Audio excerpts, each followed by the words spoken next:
real fast. I'm like strapped into this apparatus right now. Like, all right then.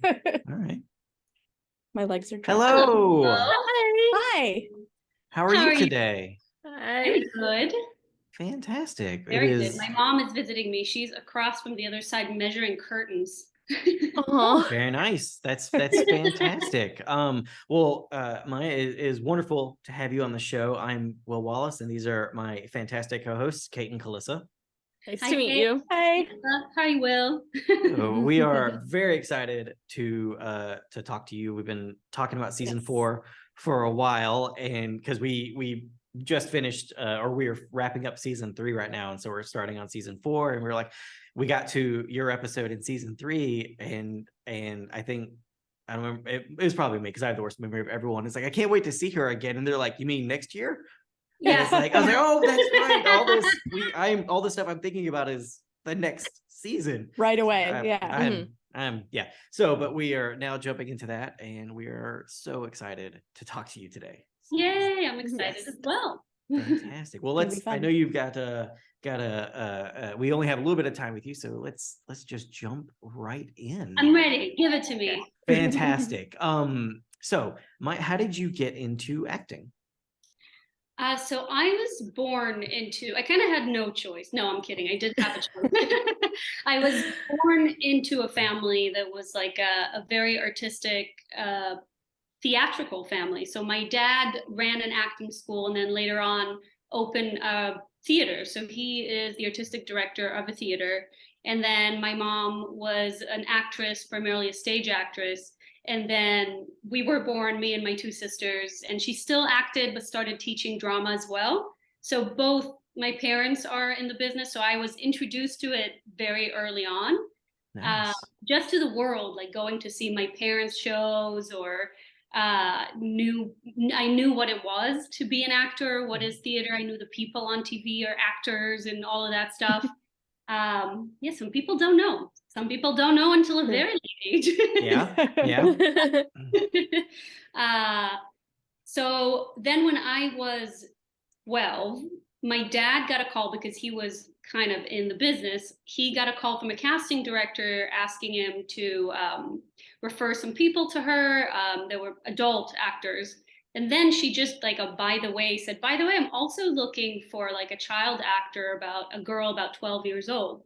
He goes, oh, my daughter's 12. She goes, oh, all right. Is she interested? You want to bring her in to audition? He goes, let me ask her. So he asked me, and it's like, okay, I've never auditioned before. I did some voice acting at the time.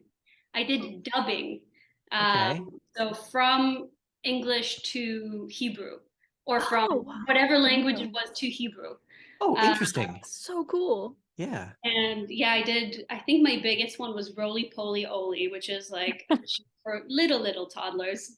I was a little robot. It was very fun. So I did that before, like on camera acting. Nice. I wasn't very good at the time, I think. Like, hi, Dad. Okie dokie. Ha ha ha ha. But I tried. In fairness, I think that's actually how Roly Poly Oly sounds in English. Great. So maybe I did do a good job. Absolutely. And then from there, I went to audition. I prepped. Both my parents helped me prep because they know what they're doing. And it was this religious girl. It's a drama. It was a feature. Was 12 years old and very disturbed. And she got fixated on the idea of impurity. Okay. And then she eventually, like, very spoiler alert, she like tries to kill herself at the end. And but so my parents prepped me for this heavy audition. I went in, I just kind of played around. The casting director gave me notes like, oh, can you be like a little bit more hurt by that, or treat God as your friend and talk to him. I just played around, and then I got the call saying, hey, you got the role, you're a lead in this feature. I'm like, whoa, crazy. And then I did that, and I got, it's so much fun. I got to play around and just basically play pretend, which I do with my sisters at home, but on set. And everyone treated me so nicely because I was a child and I was the lead, and I got, money for that. And I came home, this is crazy. I want to do this forever. And that's what I did. And I love that. went on. I wasn't a child actor per se. I went to regular school. I just auditioned a little bit on the side, but I didn't act a lot as a kid. Okay. But I liked it a lot. So then I went to high school. I was in theater major. I kept auditioning on the side. And then I moved to New York City to pursue it professionally and really focus on that. That's awesome. Yeah, That's wonderful. That's a really cool story. Yeah. I love Yeah. that. Thank That's you. awesome. And I managed, which is, it's not easy at times. I know a lot of people who try very hard and never really get to work and make a living as actors. Mhm. So Mhm. yes, it's very Well, that's wonderful. That's absolutely wonderful, because that fortunate. eventually led you to us, and that's what matters most. Fairly early on. Yes. We'll get to this. Yes. Very excited. Very excited. So as an actor, what is your process for tackling a new character? Usually, I think the early stages are usually very similar to every character, and I read the script because most of the information is in the script. So I read the scripts, I go over it, I see, how does the character behave? What does she say? What does she do? Does she kill people? Does she cry a lot? What does she like to eat? Is she shy? So I'm trying to track. Well, there's also usually a character description, but even more than that, I look at what does she say? What does she do? And then I read, what do other people say about her? What does she say about herself? See the story, see if there are any other characters that have relations to her, how do they relate to her? So I get as much information as I can. And then I try to take that information and go, okay, what do I learn from this? So, if I find out that let's say Meredith Walker, if I found out that we'll get to that later, but she was the bad guy and what she did, and I go, okay, what brought her to that point? And I go, oh, she's not just sadistic. She doesn't just like to hurt people. She had trauma, and she's like, oh, okay, that would affect the way she maybe holds her body, or like she wouldn't walk around laughing. She would probably be kind of like recoiled with her chin down and awkward, and so that is, I think, usually the process is gather as much information as you can and then try to figure out the motivation behind it. Gotcha. Why do they do it? And what does that mean about their body language, about their voice, about all of that? That's really cool. I'm always very interested to hear how actors do it, because I do not understand those things.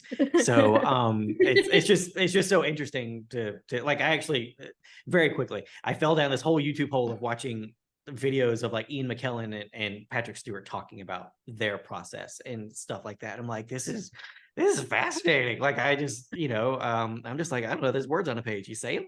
Is that how this works? That's the job, right? That's the job. Mm-hmm. So it's just so interesting that you really got to look so much deeper, even if it's just for yourself, to figure all of that out. So it's just fascinating, because I told my friends the other day when last week when they were visiting me here in Alabama, that I was like, I took one acting class and I was awful at it. And I was like, I got enough. I got it. I understood that I'm not good at it. And the other people in the class are very good at it. And so, yeah, my hat's off to you. It's something I just can't wrap my head around. So, yeah. Well, you have other talents. Thank you. So. Thank you very much.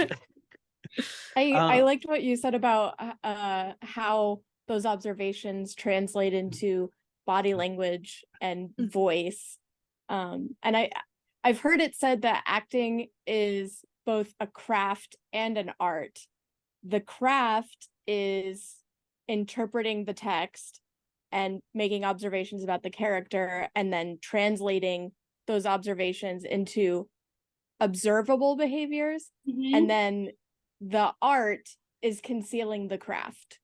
Yeah, I think so. That's well said. Yeah, that's awesome. That's pretty much what you described, or at least you described the craft part of it. The art part of it is doing the work of the craft, and also not making it obvious that you're a person making observations about another person. Yeah. Right? Yeah. And I think part of the art as well is the type of conclusions you draw from it, meaning like, okay, how would I embody it? You can embody trauma in many ways, or you could. So the choices of an actor, I think, is part of the art as well, is, choosing how to then, because again, you can read someone where they read as shy and they read as someone says they're insane. Well, insane could be like super, someone who shakes a lot, or just really random and fast and does violent action, or it could be someone who's really, really violent as well, but super introverted and quiet. So I think part of the art is also the type of choices you make after the interpretation. But I love what you said. I think it's very accurate. Yeah, that's a good point. Yeah. Yeah. What is your favorite part about being an actor? I think my favorite part is the amount of focus that it requires for me. We talked about the art and the craft. I think there's also multiple sides to, so it's not just, if it was just saying the words, it would just be a craft and it would just be something that's brainy, like, oh, I remember these lines, I can say it. But it doesn't just take that. I have to like activate my brain in terms of, I need to remember where to stand, where to look, what lines I'm supposed to say, all of these very technical things. And then at the same time, I have to embody it and have the right energy. So and exert a certain level of emotion. I forgot what actor said it, but somebody said that you know you're acting, your brain knows you're acting, but your body doesn't. So if you have to be sad again and again, even if you're not method and you walk around sad on set all the time, which I don't, I like that I could snap in and out of it. I don't need to walk around and be a grouch if I'm playing a grouch. Even though, again, everyone have, their own process. But it takes acting, for me at least, it takes it's a physical focus and energy that I have to let out. It's emotional and it's brainy. And so when I do it, it just takes all of me, and I have to be really, really focused. And that's my favorite part, because it's like kids playing pretend. I'm not thinking about anything else. My brain and my body and my emotional state are all so occupied that I can't go like, oh, but I forgot that I have to take my laundry is still in that. Yeah. I need to defrost the thing. Gotcha. I love homemaking. There's no room for that. You're so into what you're doing at the moment. And that is such a satisfying feeling. And then you come out of it and you go, wow, I really accomplished something today. I really did something. So that is my favorite part. There's so much I like about acting. I love acting. I just love it. That's my favorite thing. And then it's, the childlike aspect of it. You get to work with different people all the time, different scenarios, different story, different sets. You get to see a lot of places. And it's just fun for that reason. You read stories, and that's what we do as kids. Our parents would read us stories if we're lucky, and we'll play pretend. And so you go back to childhood in a way. There's so many good things about acting. That's wonderful. I love how passionate you are about it. It's so refreshing to talk to someone who's just so passionate about what they do. I am. It's wonderful. I feel like I said in the beginning, I'm so lucky to be able to do what I love and to call it my job, where I don't feel like I'm going to work. I go to have fun. I go to do this thing that I love doing. That's just fantastic. I mean, who doesn't want that job? So you're very lucky. You're very, very lucky. So thank you. I know it. Yeah. Melissa and I are fans of Buffy the Vampire Slayer, so we were really curious what it was like working with Marti Noxon on To the Bone. I loved working on To the Bone. I really, really loved it. It felt very personal. It felt very personal to her, the story. I know a lot of it was taken from her personal life. I don't know how much, but you really felt it on set. It was very... And the producers on it were amazing as well. They were so warm and welcoming, and they would sit with us and have lunch with us, and it was a little familial feel on set. And that was really a special feeling. I think when we got to the 100th take, I know some productions do it, but they did it. It was the first time I encountered it. They just paused everything and said like, hey, let's have a glass of champagne. We want to thank all of you for being here. This story means so much to us. And this is really a celebration that we can all be here together doing this. And then we just had a little break and had champagne. So it was very special. Marty, I think, was a little preoccupied at the time, maybe because it's personal. So she was very, very laser focused. So there wasn't a lot of room to be like, hey, let's just hang out and talk about other stuff. Like, no, I'm doing this thing that means the world to me. Right. And that's, but that is also why it felt so special. Oh, and I guess when the material comes, like kind of the starting point, when the material is so important to the storyteller, and then being able to bring in everybody and then share that material that's so important is a great way to tell a story. Is a great way to do it, where you're just bringing all these people into something that clearly means something to them, and you get to be a part of it. A part of it, so. And you feel that. You go, I'm part of something that really means the world to this person. And I want to honor that, and I want to do my best. And, this is important to her, and I'm sure to other people, which I know I felt later how that's another fun part about acting is you don't know how it's going to affect people at the end. And often it's very impactful. People watch you and you make them feel something, whether it's a release and they get to laugh, or they cry, or they, just fall in love with someone, or think of their own life, or whatever it is. You really impact the people around you as an actor, and you don't always know how, what it's going to be. And with To the Bone, it felt very, I had people come up to me before and said, I had a mother and daughter who told me, the daughter said, I have eating disorders, and my mom and I never really talked about it. And then we watched the film, and it opened up a whole conversation and really helped me heal. So that's unbelievable. Yeah. That's Absolutely. just fantastic to be able to have that reach to other people. It's just incredible. Were you aware of Teen Wolf before you were cast on the show? I knew it was a show my sister was watching. My sister watched Teen Wolf. I have never watched it before, but I knew she did. Okay, nice. Very nice. Which was so fun. When I booked the role, I told my sister, I got on the show that you're watching, Teen Wolf. Like, oh my God, that's it. So you can be crazy. So that was really, really fun. It was very fun to be on something that, and I'm very close with my sister, and it's like entering her world from a different place and getting all excited about it. Yeah, it was really cool. Did she ever get a chance to come to set with you or anything like that? No, she never did. It's too bad. Yeah, it's too bad. So how did you end up on Teen Wolf? I auditioned. I got my manager. It was pretty early on in my career. I graduated maybe like a year before. I did. Oh, wow. Just a couple small roles. I did. I think I did a couple small co-stars or guest stars on the Kroll Show, and I was on a Cher music video. I did, I was very much in the beginning of my journey, and my manager was pretty new to me too, and she brought me in to audition. She's fantastic. I have two managers. I love them, but she brought me into audition.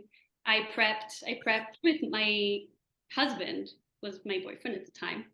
And I remember how I prepped, and I was like, I don't have much information. You asked, how do you prepare for a role? And I didn't get much, except all I got was a couple lines, and it said it was in an insane asylum and intense or something. That was all I got. Okay, intense, insane asylum.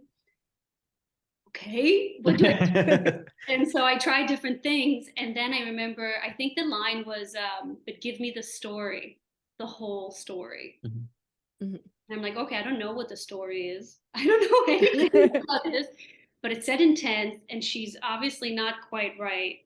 And she leaves the phone, and there's nobody in the other line, so something's not And so I tried all sorts of things, and I'm like, okay, if she's intense, and then I guess, she'll be kind of tightly wound, and maybe I'll put her chin down, and she's scared of something because she wants to know this whole story, then she doesn't know all the information. And so I came up with this body language, and then I said it kind of like in an intense way, and then my husband goes, what if you really break apart the sentence?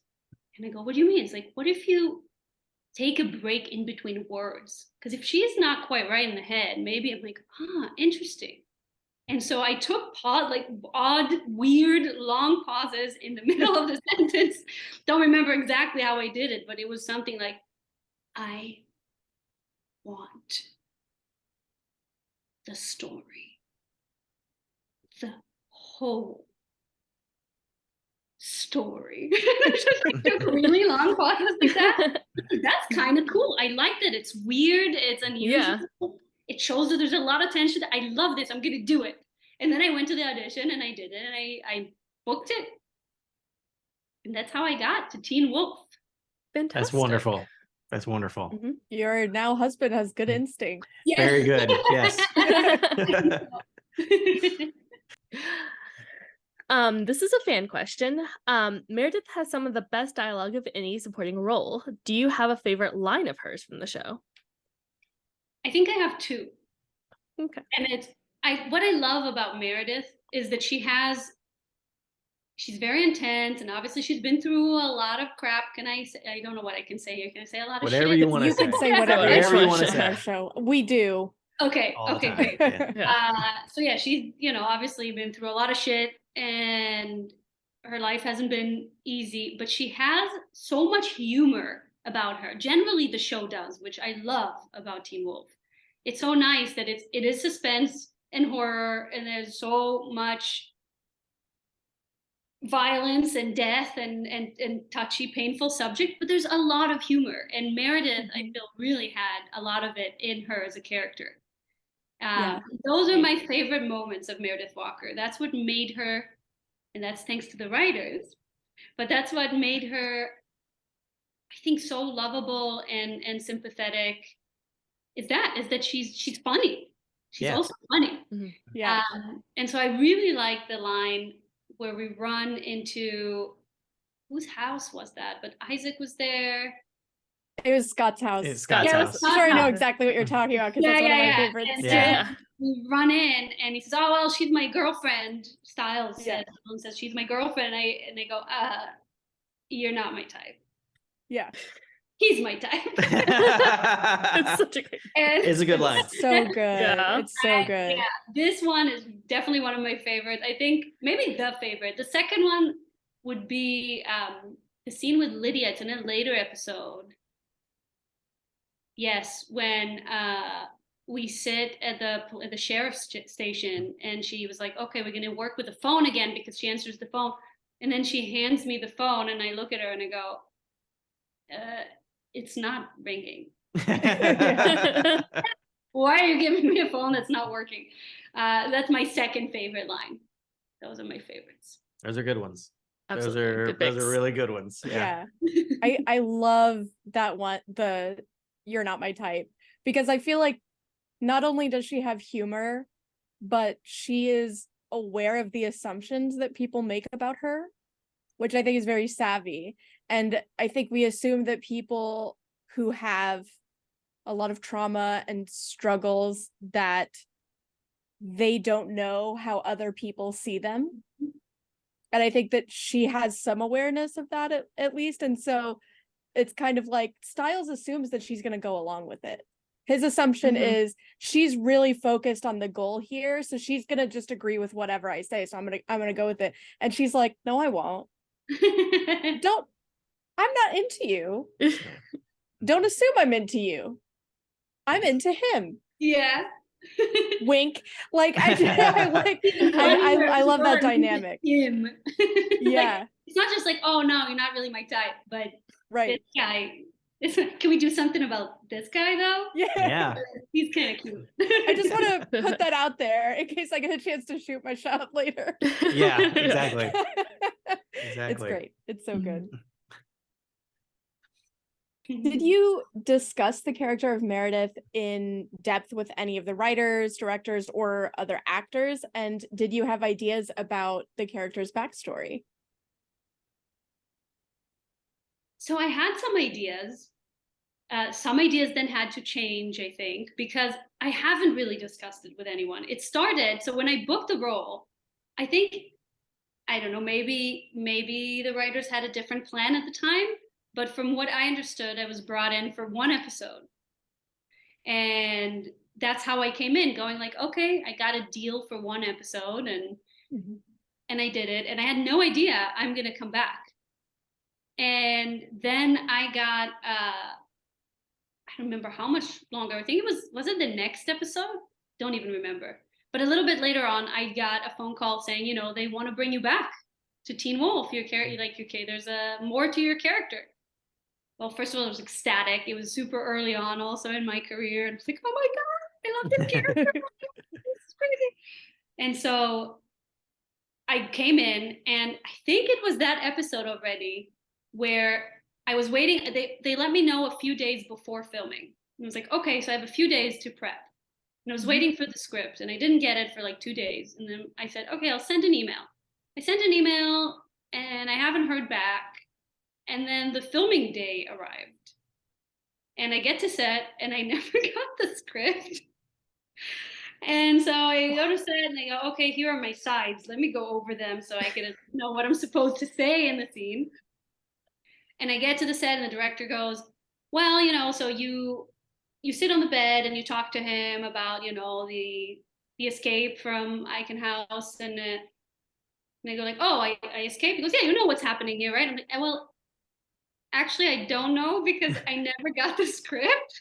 He's like, oh, shit. Okay. Let me explain to you what's happening in the scene and what happened before. And so he explained it to me, and I had to memorize on the spot and kind of make very quick decisions on, okay, they're setting up the lights and then we're filming. So I have like 15 minutes now to figure out what to do. It's crazy. Yes. But it was really fun. And that's also when the art, I think both craft and art come in, because you have to remember what you did in the previous episode. What does it say about the person, how to execute it? And then also just listen to what the other people are saying and how they act and what they, you know, and react. You have to, as an actor, I think, even though Michael Caine did say once that he can act to a wall, and it is a skill. But when you do have a person in front of you, I like to take them in and be able to use whatever they're giving me. And they were wonderful, and so I was able to do it. But in terms of prepping or making big decisions about her background or discussing this with the directors, and did not happen. It was very much in the moment, having to decide right now, let's do it. Oh, that sounds so scary. I know. I was watching Will's I'd be face panicking through all of what you were saying, and as soon as you said you were waiting for the script, his face did this thing that was like, because he knows. When you came back for season at the latter half, the second half of season 3, it's like the closer we get to the end of the season, the later the pages come, just because we are staying up so late pounding out the script to get it done for the next day and all that. So I apologize many years after the fact. Don't worry. And there's nothing to apologize for. I still had a great time, and I think I like what it turned out to be. And everyone were very supportive, so no apology needed. Well, it is interesting how that works, unfortunately, where when you get right up against the wall, it's all happening super last minute, unfortunately. But what is interesting about that is because the choices you made are what we wrote to later, where it's like, well, when she comes back for the next season, it's like, I mean, we're like, you know, we look at the pages from the previous episodes, we're like, well, let's watch the episode. How is she acting? And that's what we need to write towards. So, I mean, honestly, like in those moments, you're kind of giving us what we need to then move forward for the next time, because we've struggled so much with a scene, and then you make a decision. And it's like, oh, well, she made the decision for us. So now we just write to that. And then that's how we get you in season 4. So, yeah. Yeah, it's so cool how it works. We don't get to meet the writers that often. And so it's really nice that we are working together in some capacity, even if we don't really interact or see each other that often. It's so Absolutely. Absolutely. Yes, it would be a lot better if we had more of a crossover between everybody. But unfortunately, we had so few writers on the show, we weren't always able to have a writer on set full Yeah. time. So it's like if there's not a writer on, that means that there are 6 of us huddled around Jeff's laptop in the writer's room trying to figure out the next episode. So it's rough, but still the greatest thing ever. So Yeah. And it was such a fun show. So yes, it was. we Yes, survived. it was. Yes. How did you feel when you learned that Meredith was the bad guy in season 4? It was a mixture of feelings, because part of what I think was so charming about Meredith is she's pure in many ways. She kind of says what she thinks, and she is sweet but bizarre, and I like that about her. Mhm. All she wants to do is help. She is very pure. And so when I found out, like, oh, she did all these horrible things, she sent that list, got all these people killed, it was a little sad for me. I did later on found out, oh, okay, but it wasn't out of evil motivation. Like, she didn't do it Right. because she wanted to abuse people, or she wanted money or power or any of that. She did it because she wanted to help people. She thought she was Yeah, helping. yeah. And Yeah, she thought she was helping. So she Right. was pure at the end anyway, but I didn't know that all the way through. And so when I found out, there was something exciting about it, but mostly for me, kind of sad. I go, no, Meredith, I love you as you are. But you did eventually send her back to the path of being just trying to help and do the right thing. And right. so at the end, it worked out the way that to me was comforting and nice. And I love Meredith still. It's a wonderful character. Yeah, And she's very beloved. yeah.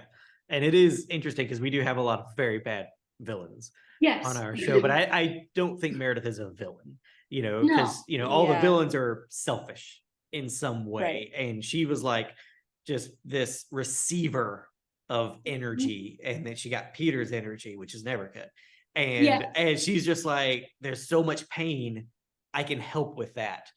Yeah. And then it ends up being a very bad thing, but it's like, I'm trying to help somebody, because I can't think of any other villain that's like, everything I'm doing is altruistic in some way. It's like, no, I'm doing everything for myself and all that, and except for Meredith. So Yeah. So she wasn't really the bad guy. No. She just did some bad things.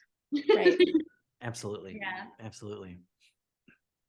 Did you get more prep time for those episodes in season 4? More than that one where I had 0. Didn't often get a lot of prep time because, yes, it's almost always like that on TV. You write as you go, and so there are changes as you go. I've been on shows before where I get like rewritten scenes on the morning of the shoot, going like, okay, so we changed the scene completely, you're gonna do this now. Go, oh, okay. Didn't happen on Teen Wolf. On Teen Wolf, it's either I didn't get the script at all, or I got it enough time in advance so that I could read all of it and prep a little bit more. So I did get more prep time. Again, didn't really get to sit with a director or producers and really discuss the character in depth. I did with some of the cast members sometimes. I really like, I remember Dylan O'Brien one time. It was, I think, on that episode where I didn't get the script, I had a line to say. It was the French line, right? What do I say there? What they say on the phone? Coup de foudre. Oh, yes. Nice. Yeah, we just worked on that episode not that long ago. Yeah. So. Oh, okay. Well, she was a French major, so she's great with the French. I was also a French major. Yeah. Nice. But in that moment, I said the line, and then Dylan, the director goes, cut, and then Dylan goes, wow, where'd you find this girl? Aww. And I was like, oh, yay. Aww. That's Love adorable. that. Yeah, that's great. That's very Sometimes adorable. in between scenes we'll talk, they'll be like, oh, that's so cool, like how you did this, or why'd you do that, or what happened to her before, like we would talk about it Mhm. sometimes. But I didn't get to do that much with the creators or producers or the directors. Yeah. If only we had more time, more money. I know, And but all it was that. It's such like, a good ugh. experience, and yeah, it was a really nice experience. I'm glad. Glad to hear It that. also Yeah. changed my Yeah. life a little bit because going, Teen Wolf, as you know, has such a strong fan base and people who love the show. My sister watched the show, like getting on it, I feel like really, especially this early on in my career, was really a step up. It really changed my life in many ways to be on Teen Wolf. I have a That's warm great. spot in my heart for Teen Wolf. Wonderful. Thank you. Wonderful. Did it Oh. blow your sister's mind when you got on it? Because I feel like if I knew anyone, if I was watching a show and then someone I knew was like, hey, I'm going to be on that, it would absolutely blow my mind. I think she was super excited and very surprised. Like it came out of nowhere. What? How? What? Yeah. We hadn't included this on our original list of questions, but do you have any fun fan encounters that you'd like to share, since you have mentioned how passionate the fan base is? I mean, a lot of them is just people going, "Hey, you're Meredith." Go, yeah, wow. It's mostly that. There were some that were very, very excited, which, so much of like shaking and tears almost. And that's so sweet, but also makes me feel kind of bad because I go, Aw. I'm just a human. Don't. I'm a banshee, but still. But yeah, it's heartwarming to see how many people saw it and care for it and how much they love it. Aw. That's great. That's great. Would you Yeah. have liked to have seen Meredith become a mentor to Lydia as a fellow Banshee? Yeah, of course. I think she did to some capacity when she taught her how to fight. Mhm. So she was mentoring her in terms of the fighting. And I liked that a lot. I wish she had continued and also still kept, because I feel like Meredith was a little bit more sound of mind at those moments because Mhm. she was in her subconscious kind of. And I wish she continued, but then maybe in real life face to face and kept her awkwardness and kind of like the awkward confusion, because it's so cool about Meredith that she's so out of it. She's confused, she confuses what's happening in her head and real life. She's awkward, she's funny, she's an oddball.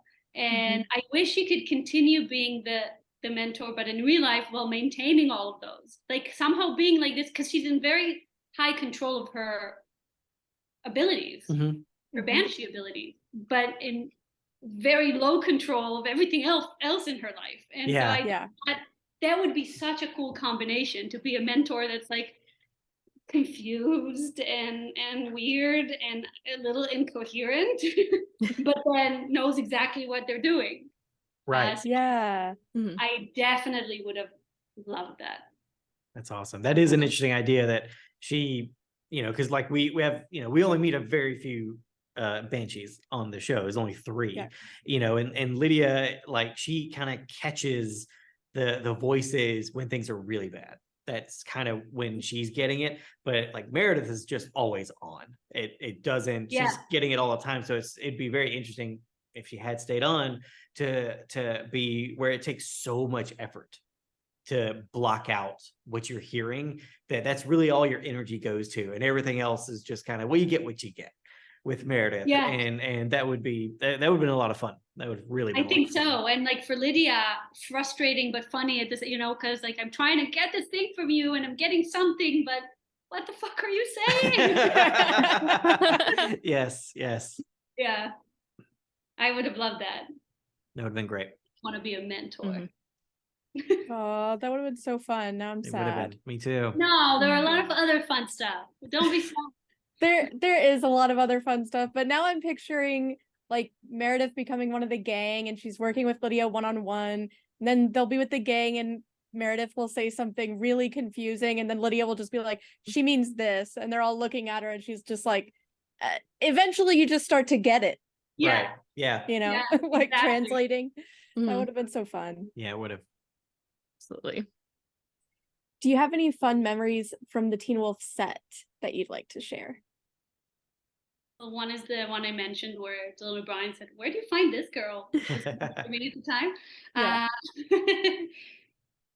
There are a lot. Well, one thing, so it was in the beginning of my career, and I was broke. I was really, really broke at the time. And I remember, I don't know if my standards of food were different at the time or if the food was really, really good on set. And I just loved the food on set. I would go there and get so excited about the buffet. Food was so delicious, and it was like huge variety of stuff. And like I would often take a really, really big lunch and then save half of it so I could take it home to my then boyfriend. Oh. Yeah, so That's that was awesome. Sweet. a good memory from the sets of Teen Wolf is the food. Yeah. We had Lawrence Catering. They were on the entire show, and they were incredible. And Jeff, and that was definitely not, that Jeff was doing the cooking or anything, but it was very much like we work really hard, and this is the literal least we can do is to have incredible food on set. Mhm. And so Lawrence, like, just he and his guys were incredible all the time. And All the yeah, time. that was, yeah. Everything was so good.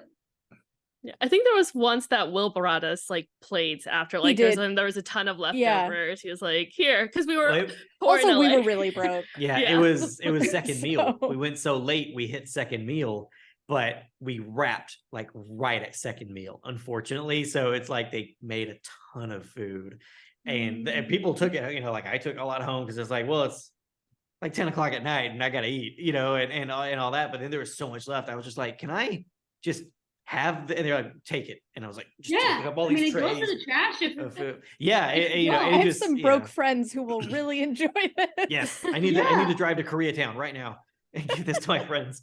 So, Yeah. Yeah. Yeah. Yeah. Oh my Accurate. gosh. Jeff was so great about that on the occasions that we were extras. Calissa and I were extras on the show, which we got Oh, to that's do so because of nice. Will, because Yeah. technically speaking, we were too old to play Play high high schoolers. schoolers. So but he convinced them to just, bend that rule a little bit. But I remember Jeff paying for a coffee truck just out of Mhm. pocket. He was Yeah. like, it's 4 a.m, have a coffee from this coffee truck. And it was good coffee too. I mean, there was foam art. Oh yeah. Mine had No, like a little teddy bear on it. It was so Ah, adorable. It was just delightful, and it's so nice. And we're extras, so we couldn't matter less to the production really. And it's just like to be like, well, it's 4 a.m, and you guys are out here and it's really cold. Here's some nice coffee. Stuff like that really is so meaningful. Yeah, and again, that starts with Jeff right at the top down, because I Mhm. mean, I don't know if y'all know this, but we shot a lot of nights on Teen Wolf, and contrary to popular belief, it gets very cold at night in Los Angeles, depending on what time of year it is. And but Yeah. the thing is like, it wasn't just Jeff. Like, I mean, Jeff, like Jeff and Tyler were kind of like led the ship when it comes to certain stuff like that. And then it'd be like, oh, hey, next Wednesday we're doing an all-nighter up at whatever forest. And then, Tyler would be like, well, it's my turn for the truck or whatever, and it's just, it's just, they're like, we can do this. Why not do this? Why would you not go the extra mile? Because that's what they're doing. So yeah, Mhm. they were pretty great. Very cool. Pretty great. Who on the Teen Wolf set, cast or crew, would make the best alpha? Shelley Henning, I think. Interesting. Oh, I think that's our first. I think time that's our someone's picked first time. Shelley. Yeah. Yeah. I Nice. think we've gotten Shelley one other time, I'll have to check. but now I can't remember who it was. Yeah. I would pick her because she's just a badass. She like walks the world with big boots. Yeah, and I think and she's attentive, and she like, yeah, I think she would make the best Alpha. Right. I like that. Yeah, Good answer. absolutely. Yeah, real good answer. So this is another fan question. Are there any storylines you wish you could have been a part of in any of the other seasons? Seeing Meredith in the Ghostwriters plot would have been pretty amazing. Well, yeah, kind of like you said, that would have been great. And then she could have been a mentor to Lydia at that point, and mentored her through that. I think if I would have to choose, I would choose maybe earlier seasons and be part of the Hunters family. Ooh, Oh, interesting. interesting. Yeah. I think Yeah. that's what I would choose for her, is if she's part of that. She's a banshee in a family that hunts supernatural, specifically werewolves. I think that would be very interesting for Meredith, and seeing her in a like a family dynamic, in a very dysfunctional family dynamic. I think I would be interested to see that and what would happen to her there.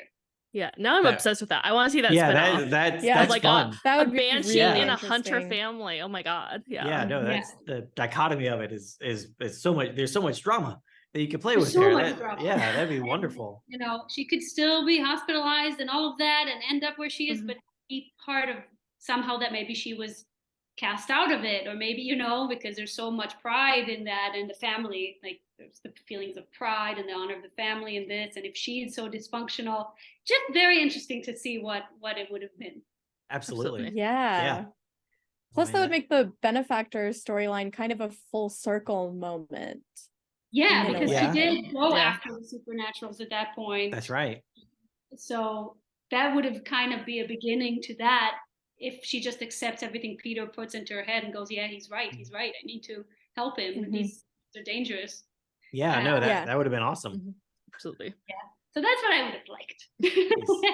Nice. That's really, really cool. Yeah, that is a great answer. Yeah. What was your favorite Teen Wolf episode or scene to film? Honestly, I think it's the episode where I didn't get the script. I think it was my second episode, and it was my favorite for that. I was very new to this, to Teen Wolf, to the world of Teen Wolf, and just I had to just roll with the punches and go, I guess now I'm, you know, in Styles' Jeep and we're running away, and there's another awkward moment with it, and you just go with it and really get to play around with the people around you, because I didn't do like the tiny detailed preparation, and I just had to kind of be with Tyler and Dylan most of the time and listen to them and see the banter between the two of them and kind of see where I fit in there. And I think that was my favorite episode to film. That's awesome. There was That's a lot great of fun one. stuff. I really liked also coming out of a tub of black goo. That was kind of Nice. That's awesome. So well, you've been on Teen Wolf, Fear the Walking Dead, Night Flyers. Are you a fan of the horror genre? So the horror genre, I think a little bit less. What I do like is this kind of suspense and psychological suspense, which all of these shows have to an Mhm. extent. Horror, straight horror with, you know, just a lot of gore and frightening moments, and less. I love the ones that kind of creepy, and you have this feeling of discomfort, and Nice. you're not sure exactly what's going on. Those are the ones I like, and that are like a little strange. Like I very much enjoyed Midsummer, Nice. Okay. Yeah. Nice. which is horror, but it's also just suspense, and you just feel uncomfortable all the time. Like, Yeah. Yeah. Jesus, what's happening? Why are they? And you know something's wrong. And those are the ones that I like. I remember seeing The Sixth Sense when I was tiny, and it gave me nightmares for years and years and years. Oh, I had to develop a whole, like, I would tell myself I'll build imaginary shields around myself Oh wow. every night so that the dead people won't be able to get to me. And I Aw. had to say goodnight to my family before I went to sleep so that I know that I am safe. Like I really had. So after that, I don't think I really liked horror or watched it for a long time. Now I can enjoy it, but it's more of the suspense that I enjoy. Nice. Nice. Do you hear Totally that, get it. M. Night Shyamalan? You traumatized Maya, so I hope you're happy. Yes, yes. Now I'm over it, but I think. You know what? I could see that being a piece of Meredith's backstory, except the dead people are the voices in her head. Yeah, Yeah, yeah. that'd be fun. Not for Well, her, Meredith but would be in- Well, For us. yeah. for us. If you could be any Teen Wolf creature, what would you be? I'll stick with Banshee. I think Nice. Banshee suits Solid me. pick. First of all, there aren't many of them in the Teen Wolf universe, so Very true. I'm honored to be one of the few. Mhm, mhm. Makes me feel special. And I think it suits me. I consider myself pretty perceptive in terms of people and feelings and emotions, and I'm pretty brainy. And I'm like, that makes sense. It's all in my head, and it works for me to be a Banshee. So I Nice. stick with that. Hey, I fantastic. like it. Yeah. Okay. So, are there any actors or characters you wish you'd had more screen time with? I'd say Shelley Henning again. I would have liked She- to see a lot of Meredith. Yeah, that and, would have been yeah, interesting. Malia. Yeah. We've almost never had one-on-one in the show. It was always like Lydia was around or the whole group, and I never had one, I don't think, or not a lot of one-on-one scenes with Shelley. And they are both kind of not outcasts, but kind of. They're both oddballs. They're like loners. They're different than the rest. They're kind Outsiders, of like maybe. Yeah. outsiders. Thank you. They're both outsiders. Yeah. And I think two outsiders together would be very entertaining. Absolutely. Yeah. Yes. Absolutely. That would have definitely. been great. That would Yeah. have been great. But that Plus, they're both super blunt and kind Yes. of you were talking about how Meredith doesn't have much of a filter. She pretty much says exactly what she's thinking. And obviously that's also Malia. And Yeah. I think that would be so fun to have them in a scene together, like Meredith would be like, oh no, that guy's better looking than you, and then Malia would be like, no, she's right, he is better looking than you. Yeah. And they're just like, I think they would have a really hard time understanding each other one-on-one, which could be really interesting too. Yeah. But then at the same time, they're both team say whatever you're thinking, it doesn't matter. Yeah, exactly. So like when they both turn on someone or have the same Yes. it's hilarious because they support each other's optimism and weird opinions. And then when they're against each other, that's also so funny because you could go, well, I think he's hot. It's like, well, you're wrong, but he has blue eyes. Yes, but I don't like blue eyes. Well, you suck. Exactly. Oh my god. It writes very- itself. It writes Yeah. itself. It just writes itself. Yeah. Oh, that's wonderful. Are there any upcoming projects you can tell us about? Yeah, I just wrapped recently on a film called Evilou, like Evil Lou, but in one word. Nice. Evilou. It was directed by Andrew. Andrew, if you ever hear this, I'm sorry if I'm butchering your name. Andrew Zappin. And it's just a super sweet. It's a dark comedy. Okay. It's a romantic story about love and like finding love for the first time. And I don't want to say too many spoilers, but it has fantastical elements to it, and it's really funny, very dark, and very touching. So hey, when it comes out, it's probably gonna take a little bit of time, but Evil Lou it's just, and it's another, the director wrote it, and it's a feature, and it's very much from the heart, and I loved it. I recommend it. Well, we will That have to sounds keep our great. eyes out for that Yes. Yeah. Absolutely. Yeah, definitely. one. And when it comes out, we'll definitely post it on our social media and everything, just to drive as many people as many Yes. people to this project as possible, because we want Yeah. everyone involved in Teen Wolf to succeed and to do more and to just give us Yes. more, so we have more to enjoy and everything. So yeah, awesome. Well, Podcasts Maya, make me want to do more Teen Wolf. It's like, come on. well, Yeah, hey, hopefully we'll get another movie, and maybe Yes. maybe a certain Banshee can show up, and that would be totally awesome. Mhm. So, That'd be so awesome. it'd be nice and unexpected, and which Teen Wolf often is. So It is. no, that'd be fun. I'd really like that. I think that'd be pretty great. So yeah. Agreed. Fantastic. Well, Maya, this has been an absolute delight getting to Yes. talk to you and to Yeah. reminisce about a show that we all love very much and holds a very special place in our hearts. And we are so thankful to have been able to talk to you today.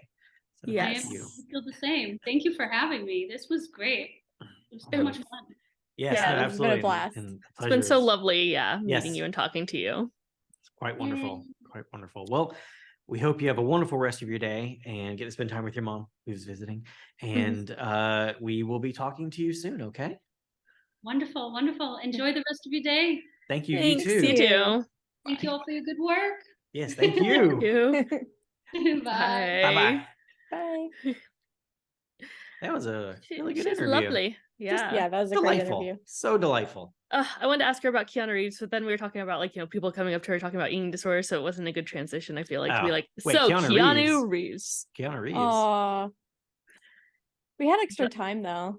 I know. Let me I just didn't know a good way to- message You're her like, rep. Wait a minute, Calissa has a quick question. One more question. What do you